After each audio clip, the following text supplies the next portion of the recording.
Welcome to The Explainer.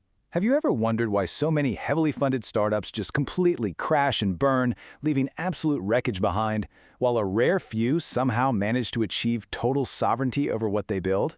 Well, today, we're diving deep into part 11 of the Masterclass to figure out exactly why. We're unpacking a massive clash in venture capital philosophy, and honestly, we're uncovering the deep, kind of wild mathematical architecture needed to secure true creator sovereignty. We're looking at a fundamental shift in how new companies are built, funded, and legally protected right from the ground up. Here's our roadmap for today. We'll start with liquidator versus legitimacy VC, move into the 10-year vineyard, and then look at tools for legal engineering. After that, we're merging data and logic, exploring Pythagorean scaling mechanics, and wrapping it all up with the protective shell. Let's get right into it.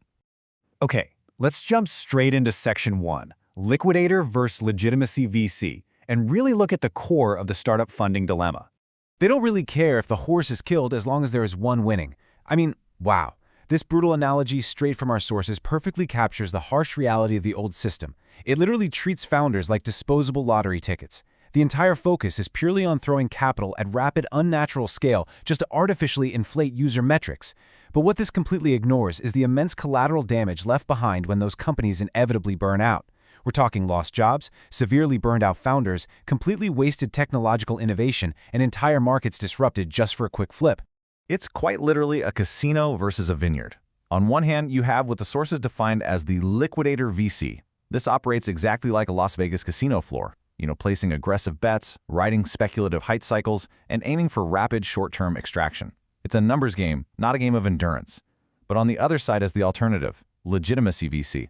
This model completely abandons the whole casino vibe. Instead, the focus shifts to building sustainable market infrastructure and fostering fundamental value creation. It's about working alongside founders as actual partners who want to build something that lasts. Moving right along to Section 2, the 10-year vineyard, and nurturing compounding growth. So how does a legitimacy VC actually operate? Unlike a chaotic casino, it functions much more like a hands-on venture architecture lab. The sources use this incredibly grounding analogy. Think about the difference between strip mining a piece of land for a quick, destructive payoff versus planting a vineyard.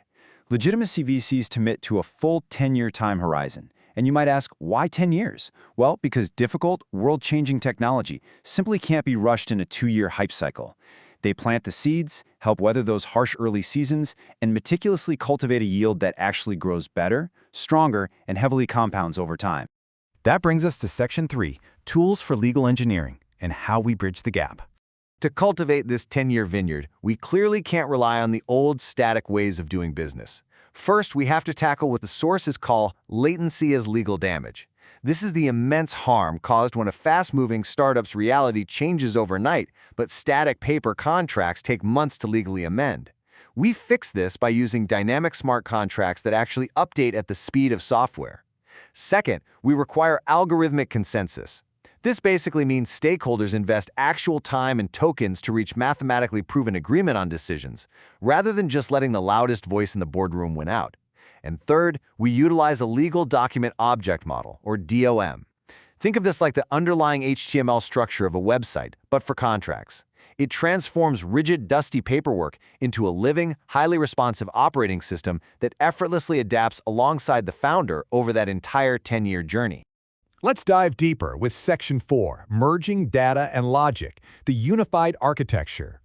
Now we're drilling down from the legal layer right into the actual digital architecture itself.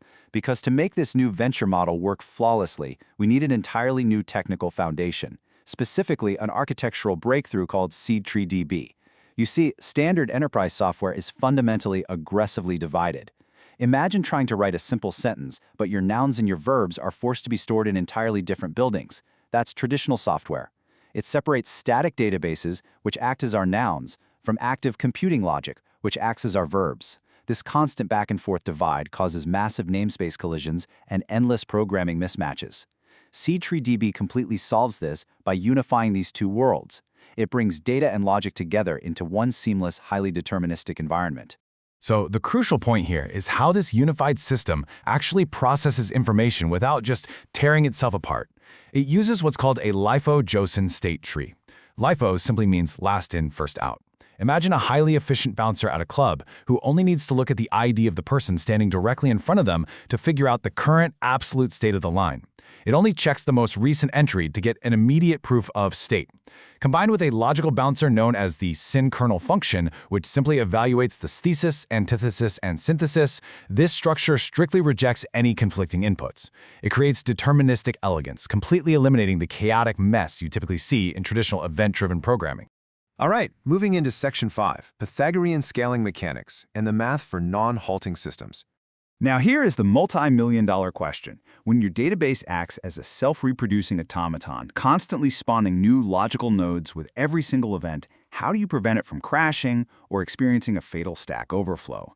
Well, the inventor devised Pythagorean scaling to solve this. Now don't let the math here scare you off. By utilizing the classic 3-4-5 Pythagorean triangle and applying a specific scale symmetry log function, they found a brilliant way to treat geometric forms as an endless, continuous stream of data.